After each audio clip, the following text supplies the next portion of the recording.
This is going to be a tutorial on how to crochet. First, what you'll need is a ball of yarn and a crocheting hook of any size. What you need to do is find the end of the yarn and wrap it around your index finger like so.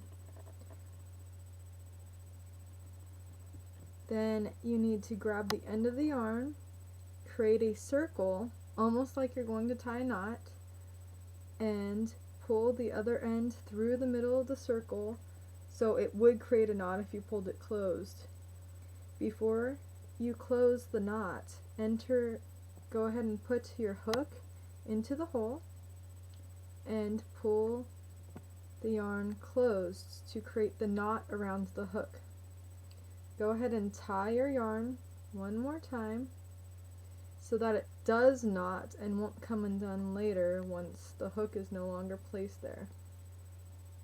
Okay, now make sure to pull the end of the string off to the side and then position the yarn around your index finger. Now you need to take the crocheting hook and wrap the yarn around like so and pull it through the hole. So now you have one stitch. Now usually for a regular scarf I'll do about 30 stitches.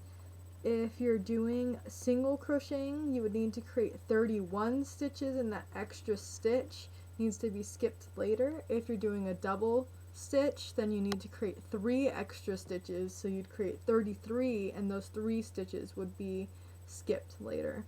But let's continue making. We'll make about 10 stitches. So that was 1, 2, 3, 4, 5, 6, 7, 8, 9, 10.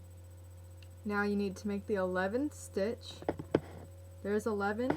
So now when you do the single stitch, you skip this first stitch right here, go into the hole of the second stitch, grab a piece of yarn, pull it through.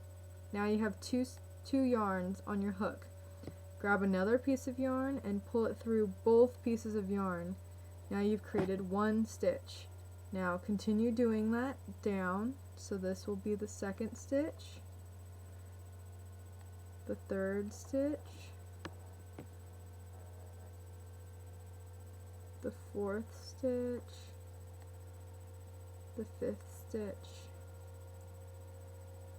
sixth, 7, 8, 9, 10.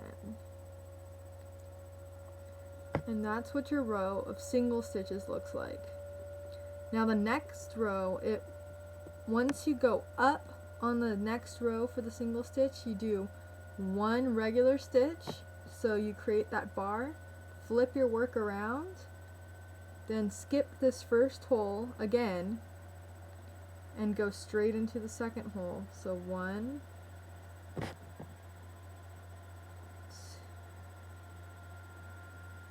2, 3, 4,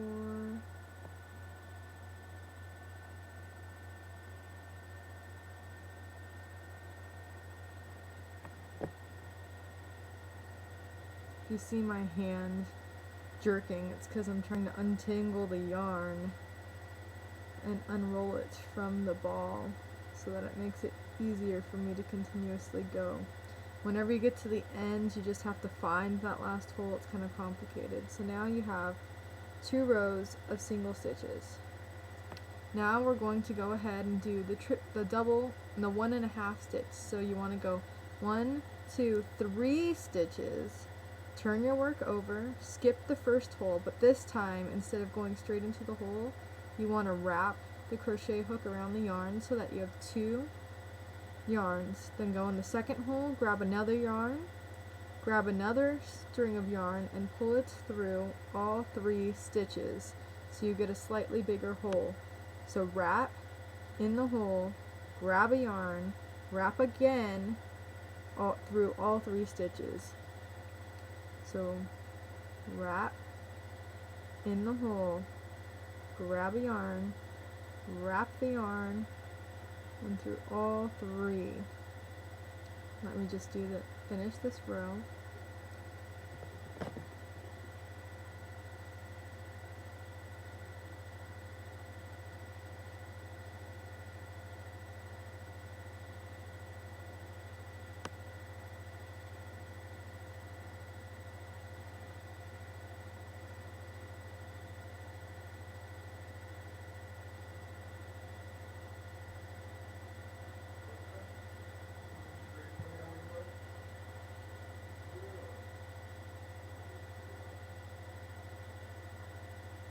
Okay, so it creates slightly bigger holes on this top row than the smaller row, but not by much. Now we'll go ahead and do the double stitch. So you do 3 again, okay, grab a yarn, skip the first hole, go into the second hole, grab another yarn. Now this time, you grab the yarn, go through the first 2 stitches, so you'll still have 2 left, grab another yarn, go through the second 2 stitches. So grab the yarn, go into the hole, grab another yarn, go through the first 2, grab another yarn, go through the second 2, so now then you end up with 1. So you grab a yarn, go into the hole, grab another yarn, go through the first 2, grab another yarn, go through the second 2, and you keep repeating.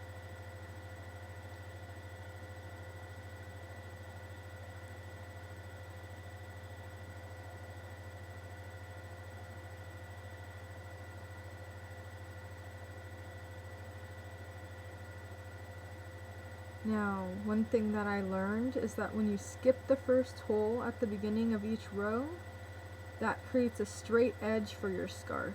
If you go into the first hole and skip the last hole of every row, you get a scalloped edge. So now that top row is the double, this is the 1.5, and that's the single. So now let me do a triple. So now with the triple you go up 5. 1, 2, 3, 4, 5. And when you're chaining at the beginning, if you want to do triple stitch for your whole project and you're chaining, you have to do 5 extra chains. Skip those 5 chains, so you'll end up with a piece about that long when you're chaining, and skip, and then you would go into the hole. So with triple stitch you go up 5, then you wrap it around twice, go in the second hole, grab one, pull that extra thread through the first 2, and that extra thread through the first 2, and that extra thread through the last 2. Okay, wrap it around twice, in, grab it first 2, first 2, first 2, wrap it twice in the hole, grab a yarn, pull it through, grab another yarn, first 2, first 2, first 2.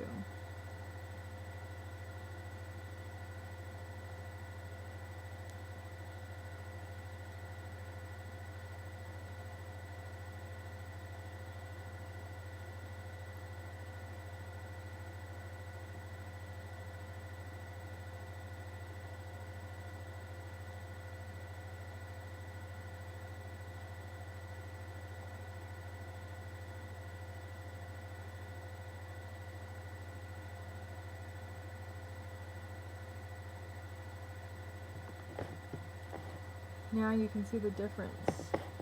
So this top one is triple, and you see how big those holes are. This is the double, they're slightly smaller. There's the 1.5, and there's the single where you can barely see any holes at the bottom. So it just depends on what kind of pattern that you want and what size hook that you use. If you use a really big hook, these holes are going to be even bigger. If you use a really tiny hook, they're going to be even smaller. But ultimately, that's how you crochet. If you want to end it, you just keep pulling some of the string out. Go ahead and cut it. Okay, pull the rest of that end through.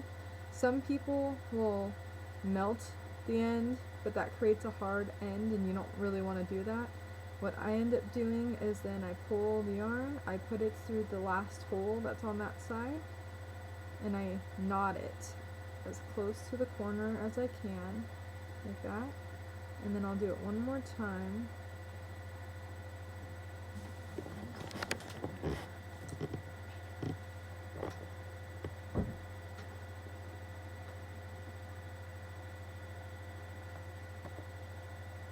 Okay, and that creates like an awkward hole at the end, but eventually it'll re-straighten itself out and it's not going to look so bad.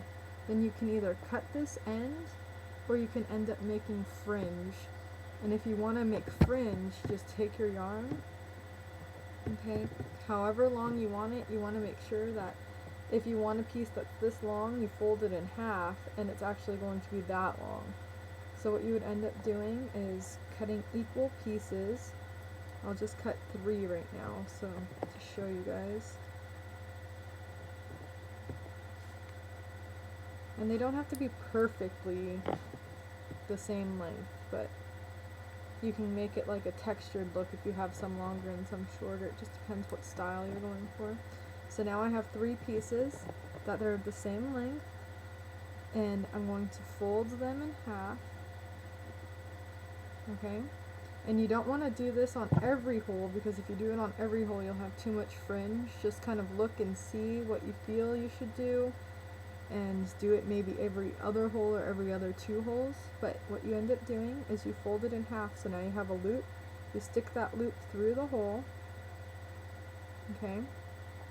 So now you have the loop through the hole and the string. So now you pull the string through the loop like so. Okay? And you pull it so that it creates this knot at the end, and that's one thing of fringe. And you can do it and continue. You may want another one right here, or another one here, and then another one here, so there'd be 4 sets of fringe, and that's how you can do it. That concludes this tutorial.